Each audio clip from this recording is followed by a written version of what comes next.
Hi friend, good afternoon. मैं अजय सिंह आप लोगों से आज मैथ का सॉल्यूशन लेते आया या मैथ को पढ़ाने के लिए आया हूँ, जिसमें हम आज पहली शुरुआत करेंगे संख्या पद्धति की। पहला क्लास होगा एकदम बेसिक से मैं शुरू कर रहा हूँ प्रारंभिक क्लास से, और जल्दी से जल्दी सब्सक्राइब करके आप लोग हमारे साथ जुड़ जाइए ताकि ज़्यादा से ज़्यादा आपको और सभी कोर्सेज आपको अच्छे से मिल सकें। तो हम आज पढ़ेंगे संख्या पद्धति। संख्या पद्धति से मैं सबसे पहले हम शुरुआत करेंगे संख्या के बारे में कि संख्या होती क्या है। संख्या मतलब जैसे जो नंबर जो हम पढ़ते हैं और संख्या की अगर हम बात करें तो कहा जाता है कि अंकों का समूह होता है, कई प्रकार के अंकों के समूह से जो संख्याएं बनती हैं उन्हें हम कहते हैं संख्या। जो भी अंकों का समूह होता है, अंकों के समूह को ही संख्या कहा जाता है।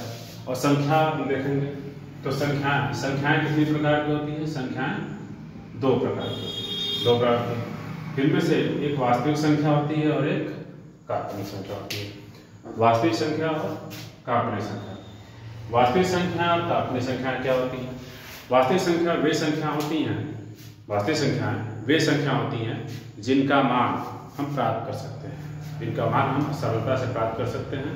वो कोई प्रकार की जितनी भी संख्या होती है, यानी कि वास्तविक संख्या हम कह सकते हैं कि सभी परिमेय संख्या और सभी अपरिमेय संख्याएं, ये सारी संख्याएं जो होती हैं वह वास्तविक होती हैं। और काल्पनिक संख्याएं वे होती हैं जो जिनका मान निश्चित नहीं होता, या फिर हम ये कह सकते हैं कि जो संख्याएं माइनस में ऋण के रूप में, जैसे -2, -3, -√5, ऐसे इस प्रकार की जो संख्या होती है हम अपरिमेय कहते हैं या काल्पनिक कहते हैं।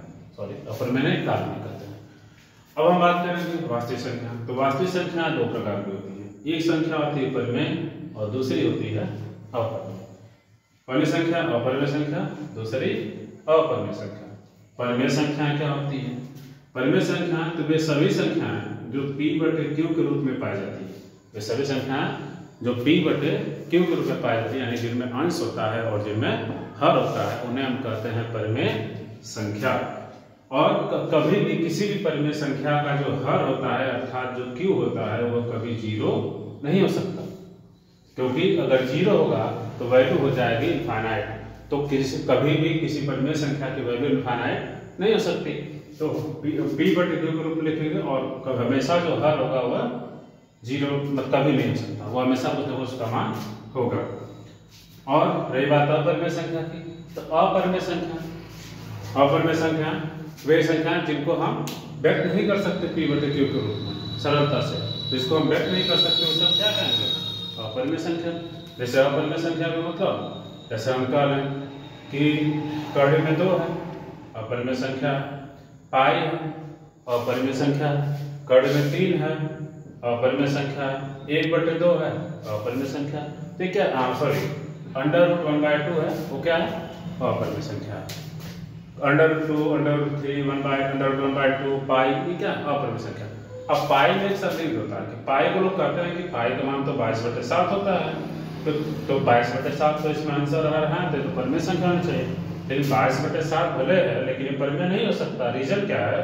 क्योंकि जो 22/7 होता है वो पाई का एक्चुअल मान नहीं होता, वो लगभग मान होता है। लगभग मतलब नियरेस्ट मान होता है, वह रियल मान नहीं होता। इसलिए ये पाई जो है ये अपरिमेय संख्या है। रही बात परिमेय संख्या की, तो परिमेय संख्या में सब जो P/Q के रूप में, यानी कि अगर हम इसको अपने से समझने के लिए बात करें तो सभी पूर्णांक और सभी भिन्न, पूर्णांक भी और भिन्न भी, सारे भिन्न और सारे पूर्णांक परिमेय होते हैं सब कुछ। ठीक है, समझ आ गया होगा। अब रही बात, अब हम आगे पढ़ेंगे पूर्णांक के बारे में।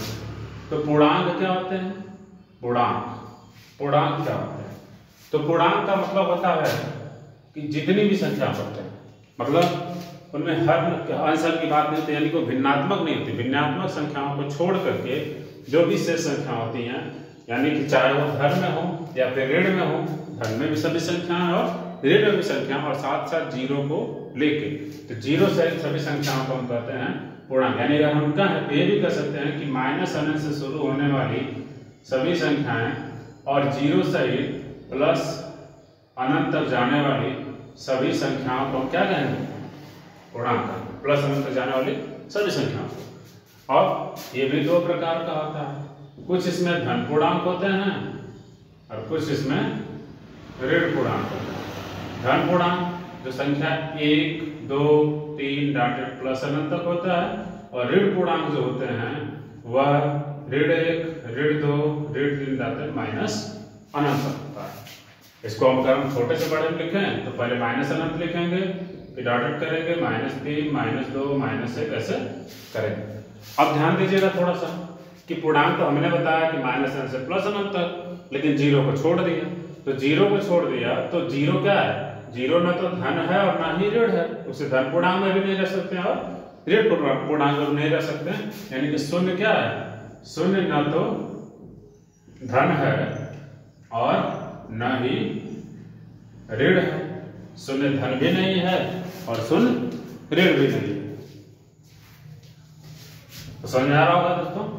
आगे देखते हैं, हम आगे देखते हैं। तो ऋण पूर्णांक, धन पूर्णांक, इसकी हम बात कर रहे हैं। अब इन दोनों में देखते हैं। तो हम यानी कि पूर्णांक के दो प्रकार हो गए, धन पूर्णांक और ऋण पूर्णांक। अब हम आगे बात करेंगे इसके बाद पूर्ण संख्या की। पूर्ण संख्या, पूर्ण संख्या क्या है? पूर्ण संख्या हमने पढ़ा है।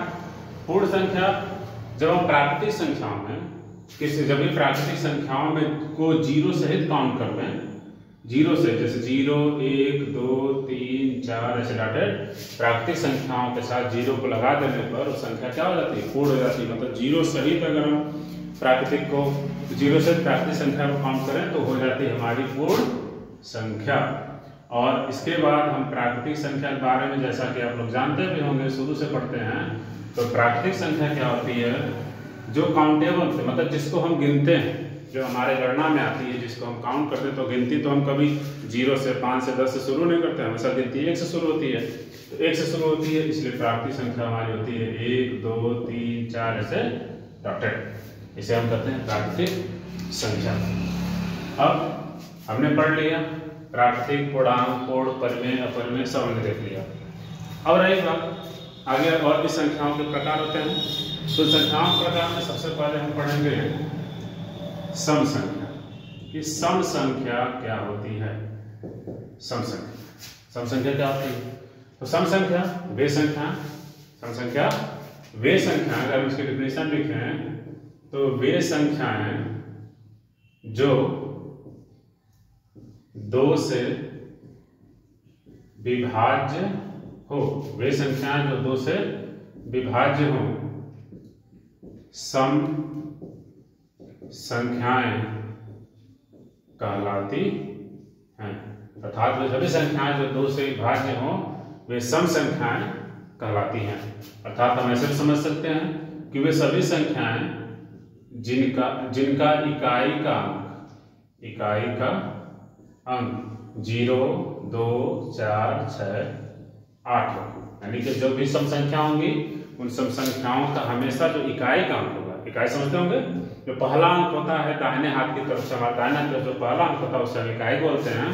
इकाई का अंक अगर 0, 2, 4, 6, 8 में से कोई भी एक है, तो उसे हम क्या कहेंगे कि वो संख्या सम है और वो संख्या 2 से हमेशा विभाज्य होगी। ठीक है, अगला देखते हैं। आगे हम देखेंगे इसी क्रम में विषम संख्या। विषम संख्या, तो विषम संख्या क्या होती है? तो विषम संख्या, तो इसकी परिभाषा हो जाएगी हमारी, इसे कहते हैं विषम संख्या वे संख्या, मतलब वे सभी संख्याएं जो 2 से विभाज्य नहीं होती, वे सभी संख्याएं जो 2 से विभाज्य नहीं होती हैं, विषम संख्याएं कहलाती हैं। वे सभी संख्याएं जो 2 से विभाज्य नहीं होती हैं वो क्या कहलाती है? विषम संख्या कहलाती है। विषम संख्या कहलाती है अर्थात यानी कि हम अगर इस रूप में लिखें तो इनका इकाई का अंक क्या होगा? मतलब वे संख्याएं जिनका इकाई का अंक 1, 2, 3, 5, 7 9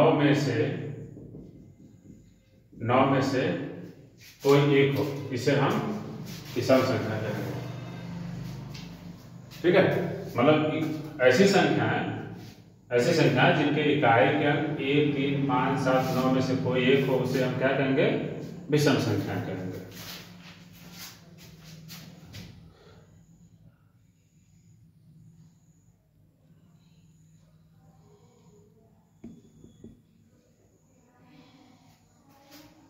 ठीक है, तो दोस्तों वे सभी संख्या जो 2 से विभाज्य नहीं होती विषम संख्या कहलाती हैं। या अर्थात ये भी कर सकते हैं कि जैसे हमें कोई संख्या दे दी गई और उन्हें 1 3 5 7 9, तो उन्हें हम क्या कहेंगे?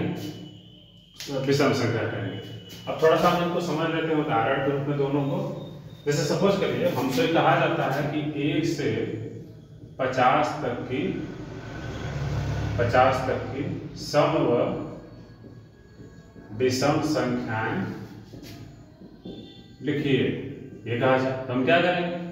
हम 1 से 50 तक की संख्या में जब लिखना शुरू करेंगे, 1 2 3 4 5 6 7 8 9 10 11 12 13 14 15 16 17 18 19 20 21 22 23 24 25 26 27 28 29 30 31 32 33 34 35 36 37 38 39 40 41 42 43 44 45 46 47 48 49 50 और 50।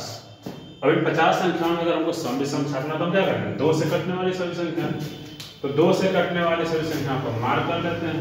2 4 6 8 10 12 14 16 18 20 22 24 26 28 30 32 34 36 38 40 42 44 46 48 और 50। और ध्यान देंगे ये सभी संख्या जो 2 से कटने वाली। अब ध्यान दीजिएगा जिनको हमने मार्क किया ये सब क्या है? सम संख्या। ये सब जो है सम संख्या। लेकिन ये जो बच रही है बीच में 1 3 5 7 9 11 13 15 17 19 21 ये सब क्या है? विषम संख्या है। सभी संख्या क्या है? विषम है। और जो हमने मार्क किया सब सभी संख्याएं क्या है? समय ध्यान दीजिएगा फिर से कि हमने ये जो मार्क किया सबको, ये जितना हमने लाल कलर के मार्क से मार्क किया है, ये सब क्या है? सम संख्या है। और जो शेष बच रही हैं उनको हम क्या कहेंगे? विषम संख्या कहेंगे। ठीक है, आगे बढ़ते हैं इसके साथ। अब अगली संख्या की हम बात करेंगे। अगली संख्या भाज्य संख्या।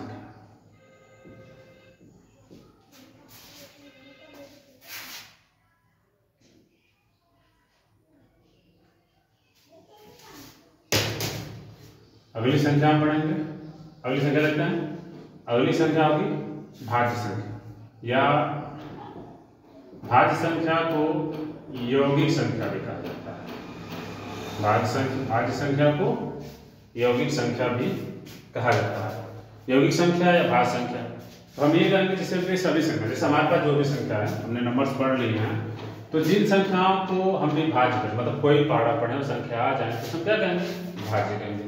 जैसे ये संख्याओं के लिए शर्त क्या होती है कि वो एक, जैसे हम डेफिनेशन पे लिख लेते हैं तो लिख सकते हैं कि वे सभी संख्याएं जो एक व स्वयं के अतिरिक्त अन्य संख्याओं से भी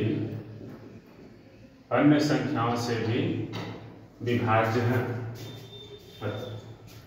अन्य संख्याओं से विभाज्य हैं तो क्या कहलाती हैं? भाज्य संख्याएं कहलाती हैं। मतलब वे सभी संख्याएं जो एक व स्वयं के अतिरिक्त अन्य संख्याओं से विभाज्य हैं वो क्या है? भाज्य संख्याएं कहलाती हैं।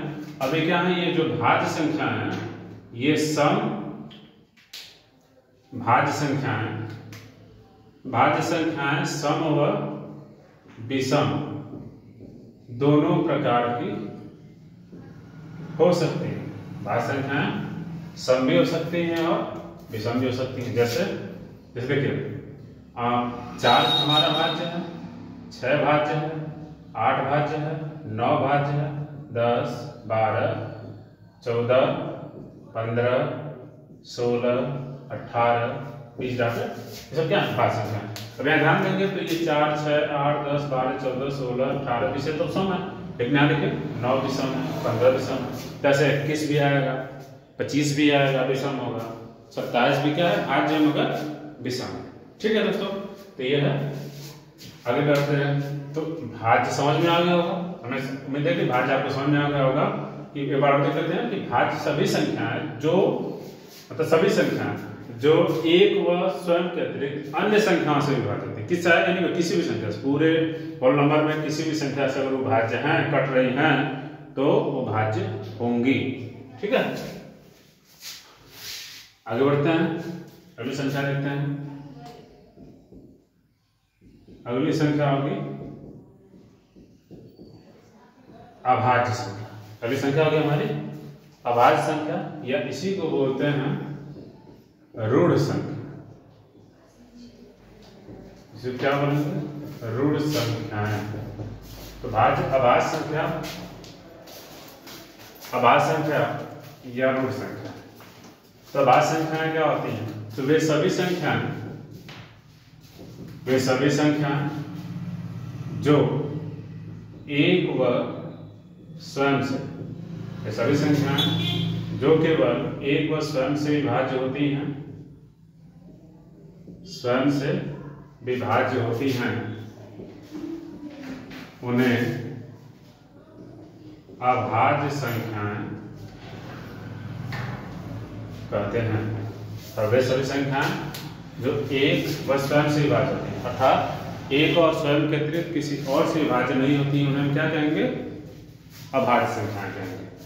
किसी भी संख्या से नहीं विभाज्य। अब इसमें देखते हैं यहाँ पर, जैसे 1 हो गया, 2, 3, 5, 7, 11, 13, ये सब क्या है अभाज्य संख्या, जो खुद या तो खुद से डिवाइड होंगे या तो एक से डिवाइड होंगे। अगर इसके अलावा किसी और से डिवाइड होते हैं तो वो तो भाज्य हो जाएंगी, लेकिन जो सिर्फ अपने से और एक से डिवाइड होते हैं वो क्या होते हैं, अभाज्य होते हैं।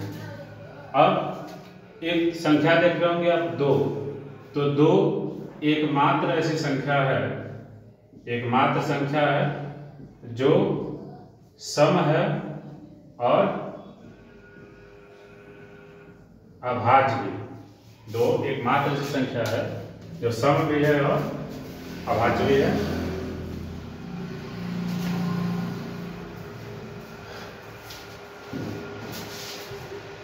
तो दोस्तों आज के लिए बस इतना है। आगे अगली वीडियो कल मिलेगी। तब तक के लिए धन्यवाद।